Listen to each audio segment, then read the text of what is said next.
Quand on reçoit l'appel de Dieu, il y a un discernement à faire. Et au niveau du diocèse, il y a des prêtres qui sont euh, employés à ce service, de pouvoir discerner l'appel de Dieu. Et à cette époque-là, c'était le père Zonzon que j'avais vu. Et c'est avec lui que j'ai discerné de venir au monastère. Parce que je cherchais quand même quelque chose de fraternel. Ce qui m'a le plus plu dans ma période d'hébergement, c'est, je vais dire, la prière. C'est ces temps de prière, de rencontre avec Dieu, et aussi le premier contact avec l'hôtelier, celui qui héberge. Bon, c'était très agréable et très fraternel, je vais dire, qui fait que ça a permis aussi que je puisse entrer dans, dans la vie monastique.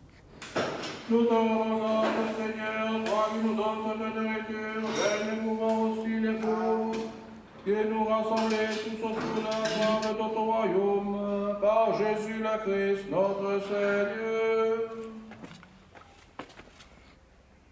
Depuis la fin du Covid, j'ai remplacé l'hôtelier précédent. Et qu'est-ce que j'aime dans le fait d'héberger, c'est son contact avec le pèlerin qui vient. Et aussi l'aider aussi dans sa quête. Moi, j'ai déjà fait. Ouais, mais ça m'a l'aventure. On voit avec le frère qui a. Les profils de ceux qui viennent, c'est un peu divers. Il y a ceux qui les habitués, qui aiment le cadre de vie, qui aiment le silence et qui viennent régulièrement. Il y a ceux qui ont une épreuve et qui voudraient faire le point. Et il y a ceux aussi qui veulent découvrir, qui voient le cadre de vie et qui ont entendu parler de la vie monastique et voudraient savoir et qui trouvent que c'est agréable.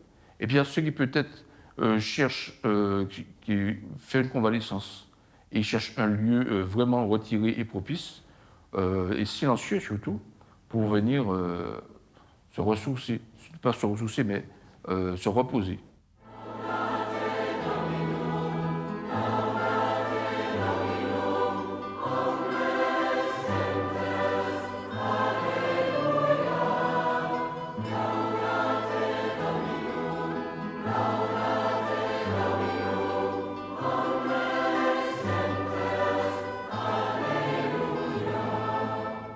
Dans le fait d'héberger, ce qui me plaît justement, c'est de rendre les gens heureux, de leur apporter un plus, quelque chose d'autre qu'ils n'avaient pas et qu'ils sont venus chercher en venant à notre rencontre. Et dans l'hébergement, on leur apporte ce plus pour que leur vie, leur quotidien soit un peu mieux. C'est la tome, il y a des conseils d'une note en bas de page. Alors qu'est-ce que je souhaite pour l'avenir ?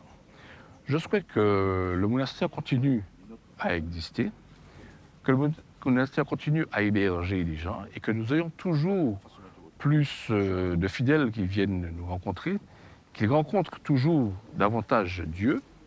Et aussi, si on peut être connu un peu plus loin que la Martinique et les Antilles, ça aurait été, ce serait, je vais dire mon rêve, mais mon souhait.